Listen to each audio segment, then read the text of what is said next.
Welcome to our program on the Appalachian Trail, presented by Ed Riggs. I'm Barbara Buckley, the branch manager of the Harbaugh Thomas Library in Biglerville, which is part of the Adams County Library System. On March 17th, we were fortunate to have Ed Riggs share his experience of completing the entire 2,190-mile Appalachian Trail. That is quite an accomplishment. And Ed has also hiked parts of the Pacific Crest Trail in California, the Colorado Rockies, the Canadian Rockies, and the Cascades. Ed is a longtime resident of Gettysburg. He was a teacher and coach at Gettysburg College, is active in the local arts community, and has spent many hours as a docent at the Appalachian Trail Museum, which is located at Pine Grove Furnace State Park. As Ed has declared, the trail has become his passion, and I'm thankful he was willing to share his enthusiasm and knowledge with us. The first few minutes of the program were not recorded, but the rest of the presentation is available to view here. Enjoy. So we'll go back a few years as to why I might have been interested in this in the first place. In the summer before I was in 8th grade, my Boy Scout troop went on a 100-mile hike. We hiked from Valley Forge to Hershey, Pennsylvania in 9 days. I was hooked on backpacking and hiking right then, and I've spent some time, most summers, doing some version of it. Most summers, as Barbara said, I and a couple of friends and my brother have ventured into the backcountry and done some hiking. And like she said, I've hiked in the Grand Tetons, the Colorado Rockies, the Canadian Rockies, the Cascade Range, and Mount St. Helens. We hiked up that twice, which is just, I can't even describe how amazing that is. And even the John Muir Trail in the high Sierras, including Mount Whitney, which is the highest peak in the lower 48. That's quite an experience. If you've ever hiked at altitude, you know how challenging that can be. But every year that we would do one of these types of hikes in the summer, I think how amazing it would be to hike the Appalachian Trail from end to end in one trip. And I got really serious about it in about 2010, but I couldn't take enough time off of my teaching career to complete it. In fact, in 2011, I asked my building principal at the middle school if I could take off 4th marking period and 1st marking period and still have a job when I got back. He said no. So I retired from teaching and coaching, and I grabbed the opportunity to get out on the AT. And that wasn't the only reason I retired, but it certainly was one of them. I wanted to get out and hike the trail before I couldn't, because I wasn't getting any younger. So before I start into the meat of this, I'd like to share a few fun facts with you, just to give you an idea of what went out there on the trail. Actually, I'd like to have a t-shirt made up that answers the most common questions people have about the trail. If I did that, here are the answers that I would have on the t-shirt. And people, you can figure out what the questions are. Number one, the question would be, how far did you hike every day? Question 2 would be, did you see any bears? What did you eat? How much did your pack weigh? Now, this is a dual answer because it could also answer the question, did you lose any weight? Did you read that book? Yes. They always say, did you read that book? I can't remember the name. And I go, Walk in the Woods. Oh, yeah. Did you read that one? Yes, I read that one. Where did you stay? What was your favorite part? Did you carry a weapon? How long did it take you? And did you walk the whole way? So those are the answers that I would have on a t-shirt. But here's some fun facts. The Appalachian Trail was 2,184.5 miles long in 2013. This year, it's 2,193.1 miles. It changes slightly from year to year because of rerouting or switchbacks being added or just remeasurement. Most hikers have a trail name. It's rare to know anybody's real name out on the trail, which is kind of interesting. My trail name is Phys Ed, for reasons you can probably figure out. The trail is marked with 2 by 6 inch white stripes called blazes. These are found on trees, rocks, and posts to mark the way along the trail. Most places, the blazes are very convenient and well placed. In some places, there are not enough of them. And that sometimes people get lost, but you really have to not be paying attention to get lost. A 0 is a day that you hike 0 miles, and it can be a noun or a verb. You can say, I think I'm going to take a 0 tomorrow, or I'm going to 0 tomorrow. The trail was completed in 1937, and Earl Schaefer was the first person to hike the whole thing end to end in one trip. That's called a through hike. Earl completed his through hike in 1948. The oldest woman to ever hike the trail in a through hike was 74. She's 74 years old at the time. She did that in 2014. Her trail name is Dragonfly. She lives up near Pine Grove Furnace. I see her often. The oldest man just completed his through hike in 2017 at 82 years old. His name is Graybeard. And there's a guy right now who's trying to break Graybeard's record. He's 82 now, but he's I think he's like a month and a half older than Graybeard. He's down in, I think he just got into the Smokies actually a couple of days ago. The Appalachian Trail travels through 14 states. The total elevation change is the same as going up Mount Everest 15 times. That's 515,000 feet of elevation change. Weather is a major part of a through hike. We had 8 inches of snow in North Carolina, nights down to 14 degrees. So much rain in Virginia. 96-degree heat in New Jersey, New York, and Connecticut. And then the wind and cold again in the White Mountains. Bugs are absolutely unbelievable in some sections. I'll talk about that in a little bit. The terrain is incredibly varied. You've got huge mountains, streams that you have to cross, rocks, roots, mud. There's places where it's perfect trail. Some places are switchbacks, and some places just go straight up right over a mountain. The scenery is fantastic, and the people, I have to say, are the best part of the whole experience. The people that you meet, the people that you hike with, the people that you hang out with at night at the shelters, and it's just fantastic. So on March 17th, exactly 8 years ago today, which is kind of cool, a good friend of mine who I coached with for 14 years, he and I flew down to Atlanta, Georgia, and made our way to Amicalola Falls, about 90 miles northwest of the city. The next day, we hiked 8.5 miles on an approach trail to the peak of Springer Mountain. And right there at the peak of Springer Mountain is where the Appalachian Trail officially begins. That's the southern terminus. Now, when construction on the trail was completed in 1937, it was about 2,050 miles long and had its southern terminus on Georgia's Mount Oglethorpe. But there was so much development on Mount Oglethorpe that they had to move it to another spot, and they picked Springer Mountain. And now it stretches from Springer Mountain all the way up to Mount Katahdin, like I said, in Baxter State Park in Maine. Those white blazes, right, that I showed you, there's about 80,000 of those on the AT. And these blazes are painted all along the way. There are also some blue blazes, and if there's a blue blaze, that means it's a side trail to either a shelter, a water source, or a nice view, or something like that. Some trails, blue blaze trails, go down into a town. So as I came to the decision to hike, I also decided to tell everyone I knew that I was going to do this. That was to make sure that I did it. Some people, including my own mother, gave me reasons why I couldn't or shouldn't do it. It's dangerous. It's too far. It'll take too long. How would you know what you're doing? You won't get enough to eat. How can you leave your wife for 6 months? You're too old. I think the best way to get somebody to really do something is to tell them that they're too old. It just seemed like that might be a good time for me to go. So I did. But one wild card for me personally was the fact that I had a heart arrhythmia. I was cleared, and actually I was encouraged by my heart doctor to hike the trail. And I struggled mightily on some days over some of the toughest mountains, but generally it was like a once in a while type of thing.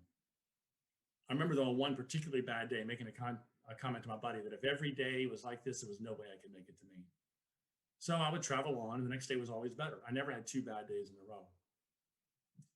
In Southern Virginia, my buddy turned his ankle very badly, and he had to come home. And it was such a shame, and I felt so bad for him because now he wouldn't be able to be a thru hiker. But nothing was going to stop me. I soldiered on through Virginia, West Virginia, Maryland, Pennsylvania, and on into New Jersey. And it got really hot at the end of June. And I was feeling great most of the time. But as I approached the New York border, my heart sort of said to me, what the heck are you doing? I had 3 days in a row in New Jersey where I could not go up hills. I was not getting enough oxygen because my heart kept kicking into an arrhythmia. And I was very weak. I was very tired. Now, I lost a lot of weight. It was very hot, and my arrhythmia was just acting up like crazy. 2 days before I actually ended up stopping, which I did, it took me 9 hours to hike 12 miles. Now, I hiked 12 miles the other day in 3.5 hours. So that just gives you an idea of how bad it was. My last day, I hiked 6 miles in 6 hours. That's 1 mile an hour. That's just practically crawling. So I tried and I tried to keep going, but I simply could not do it. So I made the toughest decision I ever had to make, and that was to come off the trail. So I got off the trail in Greenwood Lake, New York at mile marker 1,364. It was awful. And it was awful. And I was so angry at my body. It was so hard to come off the trail, but my heart, my physical heart, just wouldn't allow me to continue. So in 2013, I made it from Georgia to New York, stopped on June 26th. I still had 819 miles to go before Mount Katahdin in Maine. Now that September, I had a surgical procedure done called an ablation, and it fixed my heart, absolutely fixed it. I was as good as new. So I went back on June 15th in 2014, the following spring, to finish it. Now I made the decision to through hike on November 1st, 2012, which is when I began preparing in earnest. As far as what I was going to buy, I researched that, and as far as trying to get into shape. But first I got a time frame laid out. I figured if I could average 14 miles every day that I hiked, and if I took 20 days off or 20 zeros, I could start around the middle of March and end around the middle of September. It's an average of 12.8 miles a day, including my off days. And generally the average is people complete the trail in 6 months. So my plans put my start date in March 18th and my end date is September 9th. So I got my buddy to go with me, and then we got to work. As a side, as it turned out, I took 18 zeros, not 20. That's not including, of course, the 323 days between I stopped in 2013 and I started again in 2014. But I averaged 12.9 miles. On the days that I hiked, I averaged 14.4 miles. Now, if you do include those 0 days when I was home between the hikes, I averaged 4.4 miles a day.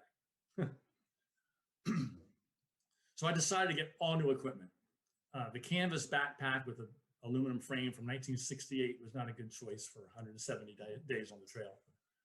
Although a woman named Grandma Gatewood hiked the whole trail in 1955, the year I was born, at 67 years old, wearing Keds sneakers, she carried an army blanket, a raincoat, and a plastic shower curtain, which she carried in a homemade bag that she just slung over her shoulder. She hiked again in 1960, and then she completed one last time in sections in 1963 at the age of 75. Well, I certainly wasn't going to use her gear list. So I got my own gear list going. I did a lot of online research on backpacks, sleeping bags, and on and on. Water filters, clothing, food, cookware, headlamps, everything. So $1,200 later, I had all my gear.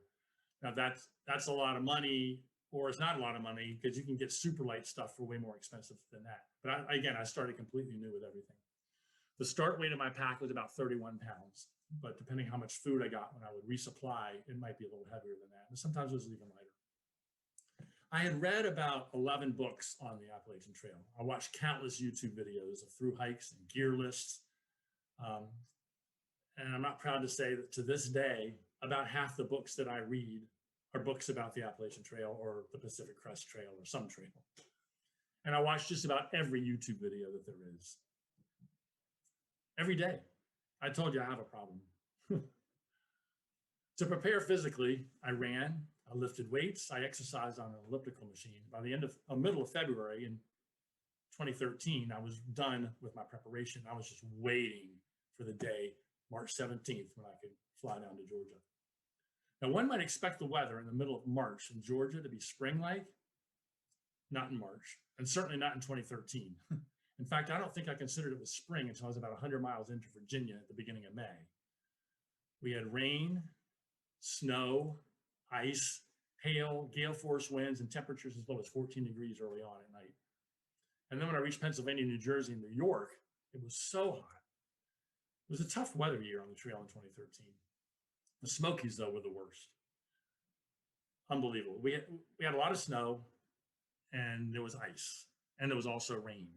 There were sections near Clingman's Dome, which is the highest point on the trail. It's a mountain in Tennessee, 6,644 feet, where the ice on the trail was 8 inches thick because the trail's kind of grooved out. And one day we were hiking in a deluge of rain, and the trail was full of ice and the slope was very steep. And hiking down a steep hill on ice with the pouring rain streaming down the trail on the ice with a 35-pound pack on, quite the challenge. I fell more times on that day than I did the rest of the trek combined. But the Smokies did have its moments. I would really like to go back there someday in nice weather. I'm following a young lady right now on YouTube who's posting every day some videos, and she's in the Smokies right now. And her weather is absolutely stunningly perfect, and it's in the 50s and 60s. I'm like, it wasn't like that 8 years ago. Anyway, good for her. I actually had people ask me how I carried enough food to last for 6 months. Well, I didn't. People also commonly ask if I hunted animals for food. No, I mostly ate dehydrated things. I'm an ace at boiling water, so most of my hot meals were from that. I tried to eat a hot meal every night, and breakfast, lunch, and snacks were cold or packaged. I missed fruits and vegetables a lot, though. So every time I was in town, I would try to pile up on them, or I'd really hit the salad bar heavy to try to get those things in when I could. There's about 14 towns that the trail passes directly through. Boiling Springs, up the road, is one of them. Duncannon, just north of Harrisburg, is another one. The trail goes right through the center of town. And there's countless other towns that are 3 to 10 miles off the trail that you can either walk into if you want, or you can hitchhike into or call a shuttle. The towns are exceptionally important to through hikers. I mean, that's where we get our food. That's where we eat at restaurants, take the occasional shower, eat, recharge our phone, eat at all-you-can-eat buffets, stay in a motel once in a while, and eat. My brother joined me for 5 days at the end of Pennsylvania into New Jersey, and he got to meet a lot of my hiking friends. He said it was amazing. If we weren't eating, we were talking about eating. And I guess he was right, because when you get that hiker hunger, it takes over all rational thinking, and all you can think of is, oh, when's the next time I can eat something? Through hikers burn about 6,000 calories a day. That's more than you can eat. Well, it's not more than we could eat. It's more than we could carry, to be honest. And after the first month, like I said, I just couldn't eat enough. A large group of us went to an all-you-can-eat Chinese restaurant in Harrisburg, Virginia, and I got 4 full plates of food and went back for dessert. An hour later, I was doing a resupply in the grocery store, and my stomach started growling. I mean, you just can't get enough food. Water is plentiful in the south. It's got beautiful cascading brooks, cold springs flowing right up out of the ground, up on the ridges. From Maryland north, the water is not as frequent. It's not as cold, it's not as clean, it's not as good tasting. I filtered all my water, unless it was shooting out of the ground from a spring. But the water in Pennsylvania is very scarce because it's up on a rocky ridge, most of Pennsylvania. In New Jersey, the water comes mostly from runoff from swamps and ponds. And in New York, it's very hard to come by. Once you get to New England, though, it's good again. My research paid off on my tent and my sleeping bag and my sleeping pad. I mean, they were light and durable, as comfortable as they could be for me. I got very used to them. And here's the picture of my tent, and the blue thing's my sleeping bag, and underneath it is the pad. But I slept well most nights with this setup. Even when it was 14 degrees at night, I was warm in my sleeping bag. My pad was only 1.5 inches thick, but it was good enough I could sleep on my side and not bottom out. So that was pretty great. Nights that I did not tent, I stayed in the shelter, or in some cases, a hostel near the trail. The hostels really vary in comfort and cleanliness. And I found out on the trail that cleanliness is a relatively, it's a relative term. Yeah. One hostel was in a 3-bay garage with some cots and a wood stove. Some had bunk beds with a mattress. Some had bunk beds with just a board. Some had just a space inside where on the floor where you could just set up your sleeping bag and pad. The shelters were interesting places. I mean, they're basically 3 walls and a roof with a raised sleeping platform. This is the Trey Mountain Shelter in North Carolina. Some have 2 levels. Some are really nice. Most of them keep out the rain. Many, maybe most, have mice. So you really have to watch what you do with your food. And if there are a lot of people already in a shelter, or if there were bad bugs, like in New Jersey, Connecticut, Massachusetts, New York, I would pitch my tent. Many times I didn't set up camp in a shelter. Of course, I pitched my tent then. But a couple of times I was in a field with thick grass, and that was as comfortable as any mattress. But the shelters were great when it rained, and staying in the shelter usually is a very social time, as you can see here. I mean, this is when you really got to talk to people. So even if I wasn't going to stay in the shelter, I tried to stop at the shelter and pitch my tent there because that's where all the people were. And like I said, the people you meet and get to know on the trail, that's the best part of it. When I came off the trail in 2014, I stayed in touch and I followed about 8 people. And I'm still in touch with 4 or 5 of them from then. So in 2013, the last of my regular hiking buddies finished the trail on August 24th. I'd gotten off the trail on June 6th. And my estimates in Pennsylvania had me finishing with him on August 24th. But of course, it didn't work out that way. But I was averaging, in 2013, I was averaging about 15 miles a day when I stopped, including the 0 days. I was really doing great, moving right along until I wasn't. But I don't mind telling you, the AT is not easy. It was actually a lot harder than I thought it would be. And yes, this is a picture of the trail. It didn't rain. I mean, it didn't look like this every time it rained, but it certainly did in that spot. I expected to have trouble with my feet, and I really didn't. I had great boots. I went through 3 pairs. I probably should have gotten a 4th pair, but instead I just wrapped my soles in the last 200 miles. I just wrapped my soles in my shoes and duct tape, and that seemed to work pretty well. In fact, when I ended up in the little town of Millinocket, when you're down the trail, I took my boots and my bent hiking poles and just threw them in the trash at McDonald's. So, I expected to be really homesick, but with cell phones and Facebook and email, that wasn't as bad as I was expecting it to be. I expected to have trouble with the weather, particularly like 4 rainy days in a row, and that was hard, but I kind of got used to it. And they say no rain, no Maine, so it's gonna rain. There's no question about it. But it was easier when the temperatures got warmer. It's a lot easier hiking in the rain when it's 70 degrees than it is when it's 40. So the snow and the ice, I was not expecting. I thought it might snow, but I didn't think there'd be that much snow, and I certainly wasn't expecting to hike on ice for a few days. Some of those mountains, I wasn't expecting the mountains to be so big. It's not the Rockies. Of course, the Rockies start at 8,000 feet and go up to 14. And here the trail's down starting around 1,000 feet and goes up to 6,000. So they're pretty big mountains. But some of those mountains down south, we'd be walking up for 4 to 6 hours, like going from Fontana Dam up into the Smokies. That was a 4-hour hike. Going from the what they call the NOC, the Nanaha Outdoor Center, up to the peak there, it's a 6-hour walk up the whole way. So I wasn't expecting that, and they were hard, and I know now that they were even harder with the heart condition that I had. In fact, in New Jersey, where the biggest rise was about 1,000 feet over a 5-mile span. When you go up from the Delaware Water Gap to the top, I mean, that's the biggest hill in New Jersey. That's where I started having the worst problems. Right before I came off the trail, all I could think of, I'm having trouble going 800 feet up the top of this mountain. What am I going to do when I get to the White Mountains in New Hampshire? That's very difficult. They don't have any switchbacks in New Hampshire. And sometimes they help you by putting iron bars on the trail just to help you get up the mountain. One mountain, Mount Moosilauke, rises 3,800 feet over 5 miles. Mount Washington goes up over 5,000 feet in 12 miles. That took most of the day to get from the lowest part up to Mount Washington. And there are many mountains in upper New England that go 1,500 feet in a mile and a half. So I knew my heart wouldn't let me do it. But in 2014, when I finally got to the Whites, I could do it. It was fantastic. I mean, I was tired from the steep, long hills, but it wasn't because of my heart. It's just because they were steep, long hills. So that was really, really great.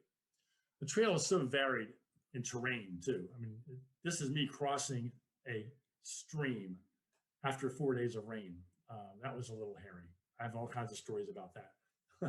But there's many places where the trail is just beautiful and wide and soft and even, and this is one of them. But there are more places where it's narrow and full of roots or rocks, and even places you have to scramble across boulder fields. Pennsylvania, from north of Lebanon to the Delaware Water Gap and then into New Jersey for a couple of days, is very rocky. Pennsylvania is probably considered the worst state with rocks. This is typical, although this particular picture is actually in New York, but that's typical in Pennsylvania. But the people that complain about the rocks in Pennsylvania, I always ask them if they're going northbound or southbound. And if they're going northbound, I say, well, I could tell that because if you were coming southbound, you wouldn't complain about Pennsylvania because you would have already been in Maine and New Hampshire. the rocks are really bad in Maine and New Hampshire too, in the lower southern part of Maine. The walking sticks are very helpful. Most hikers use them, but a good number don't. But they're great for helping pull yourself up a hill, and especially for me, giving support going down. It really helps your knees and helps your balance, especially on these rocky sections. I have to tell this story real quick. A friend of mine in 2014 tells a tale of when he summited Mount Washington in the White Mountains in New Hampshire. That's the mountain that has the highest recorded wind speed in the world, at 220 some miles an hour. And people can drive on the road to the top, 6,288 feet, I think. And they get a bumper sticker that proudly says, "This car climbed Mount Washington." Maybe some of you even have that on your car. Well, we wanted a sticker for our packs that said, "This body climbed Mount Washington," but they didn't have that one. Well, my friend had just come over the last bump before the summit, and he saw a mother and her son standing there taking pictures, as the 300 other people that had come up in their car had too. But the way he tells it, the mom weighed maybe 280 pounds, and the son, who he said was about 10, weighed about 150. The son said, "Mom, why does that man have those sticks?" And Mom's answered, "Well, sweetie, some people just need a little help when they're hiking. He just climbed up Mount Washington," and Mom's dissing him because he's got sticks. Anyway, each section of trail is assigned to a local hiking club. For example, from Shenandoah National Park up to Boiling Springs, which is a huge stretch of the trail, is maintained by the Potomac Appalachian Trail Club, the PATC. Much of New Hampshire is maintained by the Dartmouth Appalachian Trail Club, and Maine is the Maine Appalachian Trail Club. But they remove blown down trees, of which there are many. They keep the trail wide enough to fill in any big holes caused by erosion or uprooted trees. And the Potomac Club does a great job of maintaining. Whatever club takes care of the Smokies does a terrible job, or at least they did in March or April in 2013. Not only do we have to deal with the snow and ice in that national park, the erosion that just wreaked havoc on the trail. Probably they fixed it once the snow and ice melted when we were there, but it was just awful when we actually went through. Another thing people ask a lot about is wildlife. I did not see as much as I thought I would, but of course, there's a lot of people walking right on the trail, and that isn't necessarily the animals will go where all the people are. So, but I did see a couple of bears. I saw 2 rattlesnakes. I saw a lot of copperheads, countless black snakes. Every day you see is black snake. A fox. I saw an eagle, owls, wild ponies in the Grayson Highlands in Southern Virginia, and many deer. And then in Maine, I finally saw a moose. They're magnificent creatures, unbelievable. Oh, and the cicadas and billions of other insects. I mean, annoying dive bombing insects. I read that there are about 6 billion insects for every human on Earth. And I'm pretty sure in Connecticut and Massachusetts, I saw all 6 billion of mine. The cicadas, the 17-year cicadas struck in northern Pennsylvania in 2013. At times they're deafening. You couldn't even hear each other talk. It was very otherworldly. But the views along the way, the views are just, they're indescribable. Pictures don't do them justice, but I took a lot of pictures anyway. The depth of the mountains in Georgia was just outstanding. Just wave after wave of rolling mountains. This went on and on. The valley views from up on the ridge were my favorite. I mean, it's something to be hiking in the wilderness, in my own little world, eating, sleeping, and walking, and that's all you do. And to look down, way down, and to see a farm or a remote village, and imagine what's going on in their little world down there. We were only separated by a couple of miles, but boy, the difference between where they were and where I was is just very different. And it's just no feeling like I described of hiking up some of those mountains for hours, and then you get to the top and you get a view like this, and it's just incredible. But I have to tell you, the hike was about so much more than just the views. I mean, I was thinking about what to tell you here. I mean, remember, I said I could talk about this all night. But I keep coming back to the people and the journey of personal discovery. I mean, the people were just great. Most of them, everybody in this picture except me and the fellow in the white shirt, and he was 58. He was 59. I was 58. But everybody else in that picture is 20 something, between 20 and 25 years old. But we're all from different backgrounds, obviously different stages of life. But out there, we're all the same. We're all going through the same thing. I don't know, but I got to do some real thinking about all this stuff. And I thought just about everything in life. I just thought about everything in my life at one point or another. I think I sang every song I've ever known, about 6 times each. My life literally passed before my eyes. It took months to do that, but I thought about everything I ever could remember. I didn't solve any of the world's problems. Although actually out there, you're not really aware of the world's problems unless you choose to be. Many of the 20-somethings would be on their phone all the time and they'd give me updates on things that were going on in the world, but I never looked at my phone for that. Except like when I was in town, I would look at Facebook, but mostly just to post my pictures. That's why I joined Facebook, so I could post pictures. So I only had about 40 or 50 friends at that point that were following me. But I think I learned a lot about the immensity of the world and the beauty of and the solitude of nature. I learned a lot about both the immensity and the insignificance of myself. And I learned a little bit about accepting others for who they are and realizing we all have our own story. And that's a lot to think about. One thing I do that has helped me in my post-trail life is I'm a docent at the Appalachian Trail Museum. I greet people, the general public and hikers, and I talk with them and share experiences and information about the great wonder that we call the AT. I go up there about 2 or 3 days a week during a non-COVID hiking season. And I'd probably go more often if I wasn't doing anything else. But there's so much information in books and on the internet. And as I said, I still spend a lot of time reading and watching about the trail. And I feel that I've just scratched the surface on what the trail has to offer. I adopted a slogan when I started in 2013, make the journey be the destination. I tried so hard not to make Mount Katahdin my destination.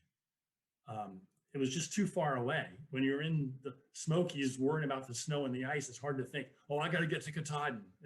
That's just too far away. So you make the journey the destination. The day-to-day hike is what you're after. Now, I don't know if I was entirely successful in that and buying into that, but I sure tried to enjoy every day for what it gave me.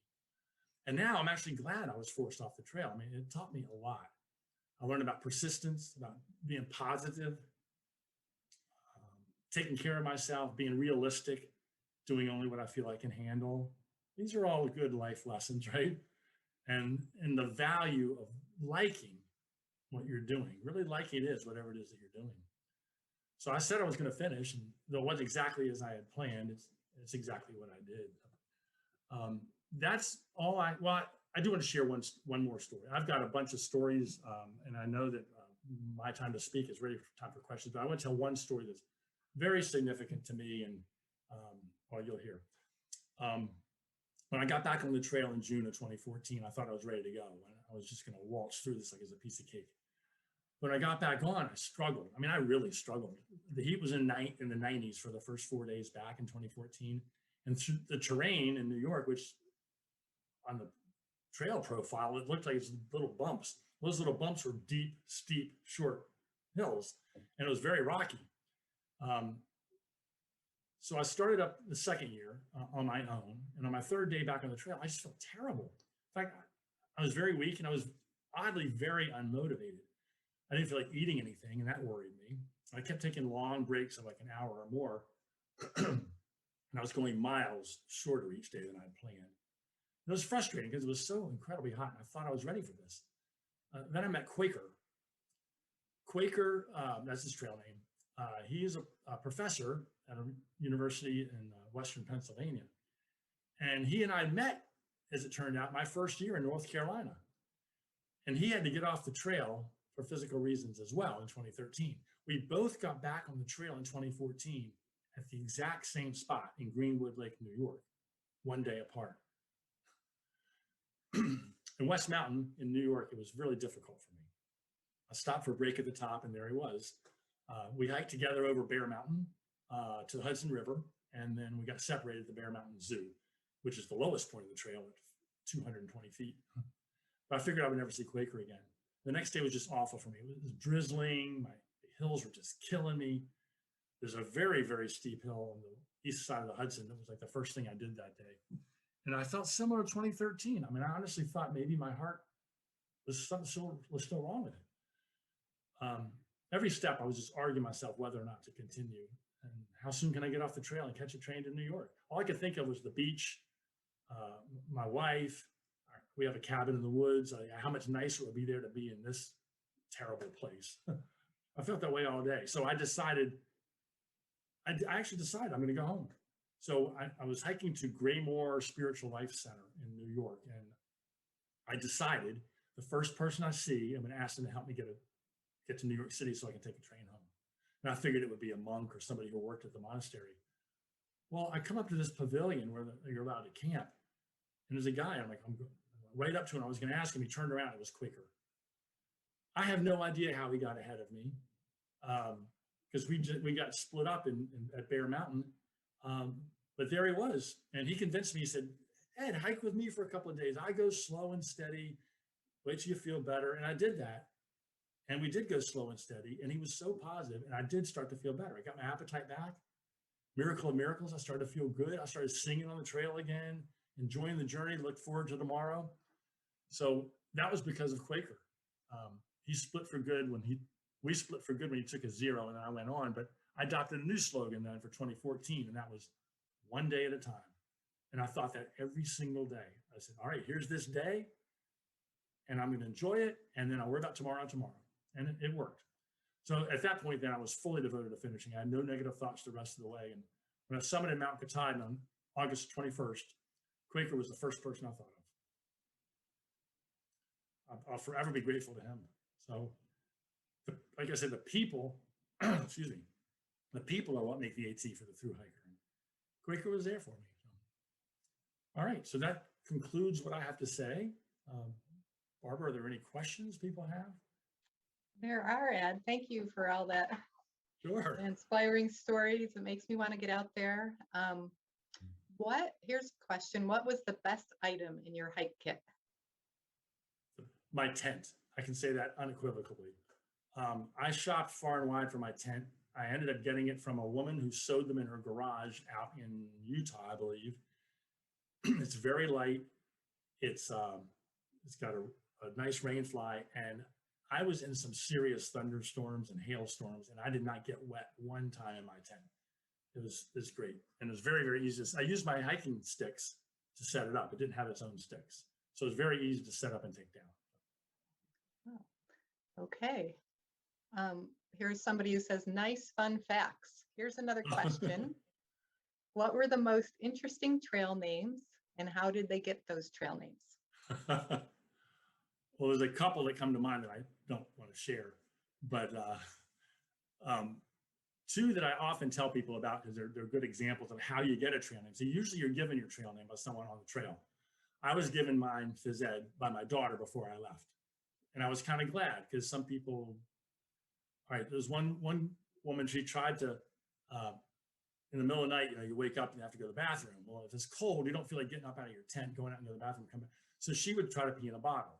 Well, she peed in a bottle and slipped, and it went all over her sleeping bag. So her trail name from then on was Pee Wee. So there's one. Another one was a guy, he wore the same neon green shirt every single day he was hiking. And you could see him from like a mile away. So his trail name was Beacon because you could see him far away.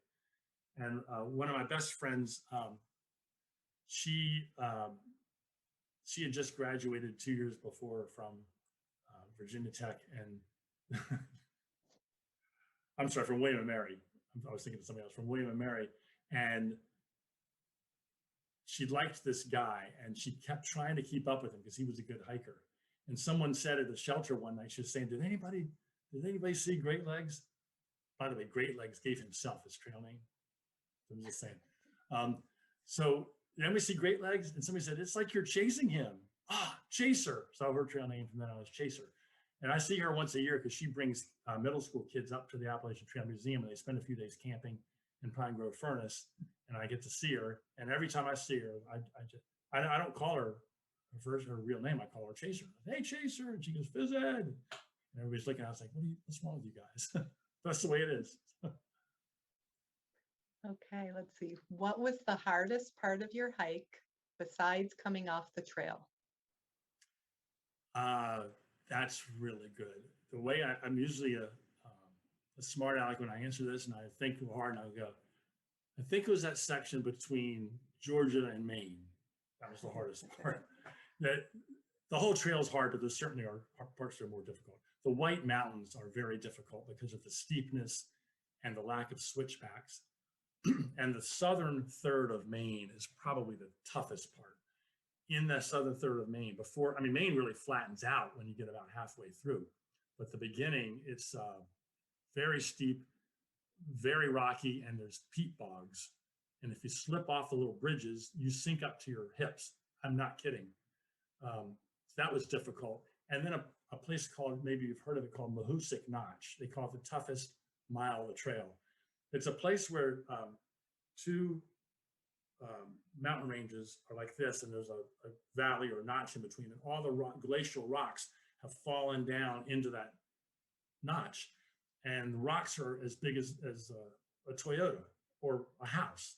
And you have to navigate through the rocks. There's no trail. You're not hiking in the notch. You're climbing and crawling, taking your pack off, crawling through a hole. And that took me about an hour and 10 minutes to go 1 mile through Mahoosuc Notch. So that was very, very difficult. By the way, this background here, this is Franconia Ridge in the White Mountains in New Hampshire. To get up to the spot where I took this picture, you have to go up what's called Webster Cliffs, and it's the steepest trail I've ever hiked. And it's not short. It's like, I don't know, it took us about an hour and a half to get up there. But then there's this trail that just goes right along the ridge for miles. It's fantastic. So my point is, when you have a really, really tough section, it's one, either fun, or it's fun and the reward that pays off with the view is just incredible. And if you're hiking with somebody, it makes it so much easier. If you're by yourself in a tough section, it's that much harder. Do you have a recommendation for a great section hike nearby in Pennsylvania, Maryland area? Absolutely. In fact, I love this section from like Harper's Ferry up to Duncannon. That's a wonderful section. It's not very difficult. There are some hills, but it's not very difficult. And then the rocks aren't bad in most parts of that. I think I might like it because I've hiked it so many times. I tried to count the other day how many, because I was hiking on that section. I tried to count how many times I'd been over that particular section. And I couldn't do it. I've been on it, I don't know, it has to be at least 15 or 20 times. It gets difficult when you do a section hike, unless you have to be well planned. You're either going to do an out and back, or you're going to do a loop. And if you do a loop, you have to go off the AT and you have to figure out what other trails are going to bring you back. Or you have somebody you drop your car, and then you go someplace else and somebody drops you there, and then you hike back to your car. But I'd say anywhere, you could pick any section between Harper's Ferry and Duncannon. If you go up a little north, and just north of Dillsburg, there's 13 miles where they're in the hill. It's the Cumberland Valley. And it's where one mountain range ends, and then you walk across the valley to another mountain range that goes northeast then. It's not the exact same. It's still the Appalachian Mountains, but South Mountain ends at Dillsburg, and then you pick up another mountain across the way. That's an easy section, but you can't camp in that section. So. Oh, interesting. Okay, and how come you can't camp in that section? Are there certain sections that you can't camp? This is the only section where you're forbidden to camp because it goes through so many people's fields and next to their houses. I mean, think of it, the greater Harrisburg area is pretty urbanized for central Pennsylvania. So the trail goes west of Harrisburg, Bowling Springs, near Carlisle, and up to Duncannon. But that Cumberland Valley is like Route 11 goes through there, I-81 goes through there. There's an exit a quarter mile from the trail, or half mile from the trail for the 81. It crosses the turnpike. There's 2 exits, 4 miles either direction. It's a really busy area, and a lot of people live there. So if you're just staying on the trail and you're walking through there, you think you're in the middle of the woods until you hear the highway, until you go by some type of plant where they're working and you can hear the guy on the PA system. And it sounds like it's 200 yards away from you. And you feel like you're in the middle of the woods. And it turns out it is 200 yards away from you, but you just still feel like you're in the woods. They've cut a nice swath to go through, but it's just because it's so crowded and people don't want people camping in their backyards. That's basically what it is. That makes sense. And I've walked through there enough times. Every time I walk in the Cumberland Valley section, I try to look for places that I could camp. And there's really no place you could camp without being obvious to some house or some a place that you could camp, because it's very lots of vines and growth that you couldn't just put your tent down. Oh, okay. So was there any special trail magic during your trips? Oh my gosh, the trail magic. Trail magic, for those who don't know, is when you get something happens to you that it just happens by happenstance, and it's wonderful. And some people think it means you're getting fed food, and that can be trail magic, but that's not the only type of trail magic. To me, trail magic is anything that you go, oh my gosh. It could be like getting to the top of Franconia Ridge and you come out of the woods and you see this. That, to me, that's trail magic. But the more common term is the first place is that you cross a road on the trail is day 3 of your hike, and you come to a place called Woody Gap. I can't remember the number of the road. There's always someone there with a spread of food during hiking season. And I didn't know anything about this type of thing at the time. So we came out of the woods and there's a spread, and I ate 2 pimento cheese sandwiches, which I hadn't had since I lived in North Carolina years and years and years ago. And they had all kinds of drinks, and they were cooking hot dogs and chips and candy bars and all. And it's just for the hikers, and you just take it and you eat it, you thank them, and you go on. And they only do it because they love to. They love to make the hikers happy. So that's trail magic. I think the best trail magic that I had was and it wasn't because it was a particularly great spread, but the circumstances. I was in the 100-mile wilderness in Maine, which is a section of 100 miles where you don't cross any paved roads. You cross 2 dirt roads that are literally 40 miles from a paved road. So it's very, very, it's as wilderness as you get on the East Coast. So I was hiking, and it was the day after I had struggled so much with, remember I was crossing the creek there that had swollen up so big. There were supposed to be 4 fords across the stream, according to our guidebook. There were 11. That's how much rain there was. Things that you just hop across and don't think about had become these big flowing creeks. So I had struggled that day. The next day I was really tired, and I'm going along and thinking how much, I think at that point I had 2 days left of my hike till I finished. And I was reminiscing about the whole hike and feeling such mixed feelings. Like I was really ready to be done, but I didn't want to stop because it was just so wonderful being out there. And I come to this, one of those dirt roads, and I hear somebody yell, and I look over, and there's some an older man. Well, he was probably my age. He and his wife were sitting there in their RV, and they had food for any hikers that came through. So I went over and I said, "Oh, I'd love a candy bar." And he said, "No, you got to have more than that." So he made me sit down in a folding chair, and he gave me all this food. I stayed there for a full hour. He and his wife were so wonderful. And that was probably one of the best ones. That's a good story. Yeah. Let's see. What were the things that seemed like luxuries that you were surprised about? Things that I was surprised about? Things that seemed like luxuries. Maybe you didn't expect it to seem like a luxury, and it did. Oh, like that I carried maybe. I don't know. It's weird with carrying things because some people are ultralight packers and hikers. They will do anything. Like they're the ones that cut their toothbrush handle off and drill holes in what's left of it to make it lighter. A toothbrush. And they're like kind of ridiculous. And then there's people that take a frying pan and an axe. Those are the 2 extremes. I was kind of in between. And I tell some people my pack's 30 pounds. Like, oh man, mine's only 21. I'm like, okay, great for you. But I didn't want to get rid of anything in my pack because if I had it in my pack, I was using it. There wasn't anything in my pack that I just carried for 2,000 miles and never used. I did take a couple of things early on, and then I sent them home. I had a pair of hiking sandals.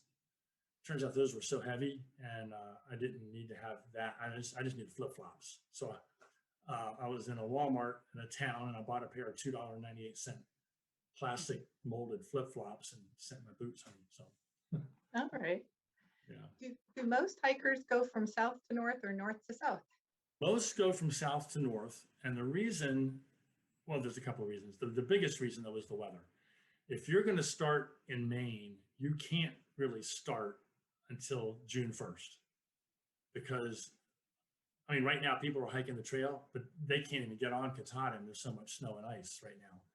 By the time that melts, it's usually the end of May, so you can't even start. And when you start in Maine in June, the black flies apparently are so bad. They're biting black flies, and they swarm, and they find the spot that you can't reach under your pack strap, and they get behind your knees and behind your ears, and apparently they're really horrible. So that's one reason.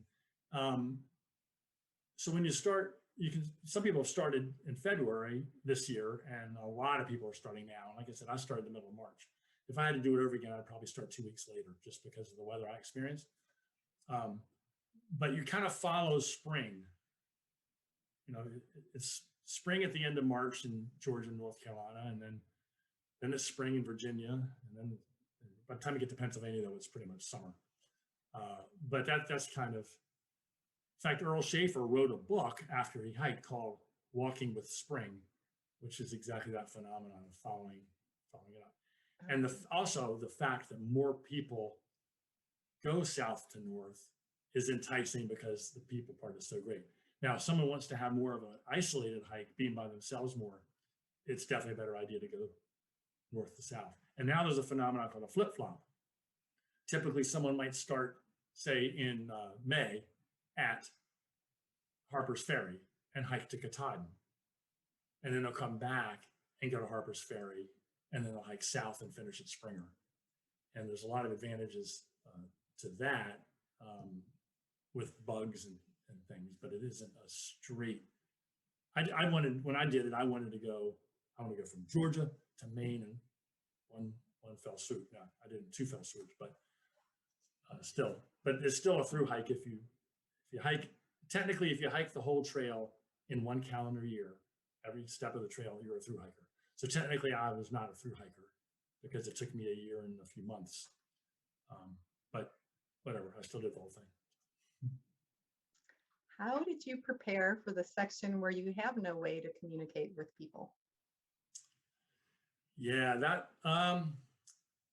it's fun. That's a funny question because I have some friends who completed the trail in the 70s or even the 1990s. We didn't have cell phones then, so you couldn't communicate with anybody until you were in town and you got into a payphone, or you used a phone at a hostel or if you're staying in a motel or something. I had said to my wife that I'll give you a call or a text every night. Now the every night thing was mostly a text, and frankly my texts were usually, had another great day, doing great.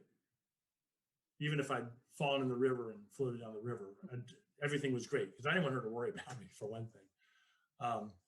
But she knew, and I knew there was going to be sections. Sometimes it's 4 days at a time where there's no phone signal at all and you're not in a town. So I told her, if you don't hear from me for 3 or 4 days, don't worry about it. If you don't hear from me for 5 days, you could start to wonder what's going on. But I did not want her to worry. Mm-hmm. Somebody was asking what town is closest to Springer Mountain in Georgia, considering visiting there. There's a town called Denaliga, Dahlonega, Denaliga. That's the closest town, and I don't know if there's motels in the town, but I know that there's a hostel. If you go to the town that is the furthest north train stop of the MARTA, Metropolitan Atlanta Regional Transit Authority, MARTA train. That is about 30 miles from the Mickle Falls. Okay. And that's what we did. We flew to Atlanta, then took the MARTA to the northernmost stop, and then had a shuttle take us to the approach trail. Okay. We kind of talked about this, but what did you enjoy most about the experience? Certainly the people and the views. Obviously, if you look behind me, the views are fantastic. But I think as far as what I got out of it, the self-sufficiency is that was so freeing to me, to be able to do something for a long amount of time and not have to worry about one single thing except myself. People, we don't get to do that, you know, and I still worried about things at home. I still worried if my wife was worried about me and stuff like that. But I mean, as far as my responsibility day to day, I only had to be responsible for me. And that was a freedom that I'd never felt before. And it was kind of cool. It really was. So I don't know if I'd want to feel that again for 6 months, but it's still fun to feel it for a couple of weeks. if I go out on a section hike or something. It looks like we have 2 more questions, Ed. Okay. One is, what felt so wonderful when you returned to civilization besides hugs and family? I think being able to just pour myself a glass of water and not have to filter it. Honestly, because you could be so thirsty, but you have to filter your water, and then you fill the bag, and then you run out of water, and then you have to wait till you get to another water place. It was so nice just to get a faucet, fill up a glass, and drink as much as you want. That was pretty great. And it was also nice to be clean all the time, and to be able to I could take a shower or 2 every day if I wanted to, instead of every 3, 4, or 5 days. And I personally try to keep myself as clean as I could. Like I'd rinse off with my rag and with the creek water or whatever every night. And I actually put deodorant on. And some people are like, why are you carrying deodorant? I said, so I don't smell like you. That's what I would always say to them. But so I think the cleanliness in the water is probably the thing that I missed the most on the trail, and was so happy to have when I got back. And that's what I like so much too. Like when I go into town, I can get whatever I want to eat. I'm clean. I can wash my clothes. I can drink all I want. So, yeah. Okay. And I lied. There are 2 more questions now. Okay. So somebody wanted you to speak to your experiences hiking out west. Wow. There is a big difference in the hiking here and the hiking out west. The biggest difference, 2 big differences. One is the altitude. If you're hiking at 4,000 to 6,000 feet, you're not going to feel the altitude. But if you're hiking from 10,000 to 14,000 feet, you're going to feel it. So when I hiked on the John Muir Trail in the high Sierras, I forget what the average elevation is, but when you hike up from Yosemite, it's up to 10,000 feet, then you're about 10,000 feet, or dip into 9,000 the whole rest of the way until you get to 14,000 and 13,996 or whatever Forester Pass is. So that took most of the hike to get used to. And finally, when I was used to it, we were done. The air is so, I mean, they always make jokes about, well, it's 95 degrees, but it's a dry heat. But it is a dry heat. Like we were hiking, it was 80 some degrees in the Sierras, and sweat pouring off of me, and my shirt got soaked. And we'd stop literally for 10 or 15 minutes to take a break. And we started up again, my shirt was dry. I mean, nothing stayed wet. Here, your shirt soaked, it's soaked for days because of the humidity. That's a huge difference. And lots of the hiking that I've done out west has been above tree line, as it is in the Whites right here. That when you're hiking all day and all you see are views, you don't know how many times you can say wow in one day, but the views are just spectacular. I would highly recommend going out there. You can do all kinds of shorter trips and summit mountains. Most of the big mountains out there have summit trails, and you can take a day and summit this one, drive to another, summit that one. We did that in the Colorado Rockies. Yeah. There's a comment here from a family member. Just want to say how proud his family is of him. So I just wanted to share that. And then, how did you make it home after Thanks, completing Rachel. how did you make it home after completing in Maine? And will you hike the AT again? um, this is a funny thing. I did not have a plan to get home until right now. I can't remember where I was, but I was talking to my wife one time and I said, okay, it looks like I'm going to be able to leave here on this particular day. So could you make a plane reservation for me the day after that? In case I didn't want to be on the trail having to rush to get to the airport. So I flew from Portland to Philadelphia and then took a train from Philadelphia. Well, actually, the plane ticket was from Portland to Philadelphia and then Philadelphia to Harrisburg. And my wife was going to pick me up in Harrisburg.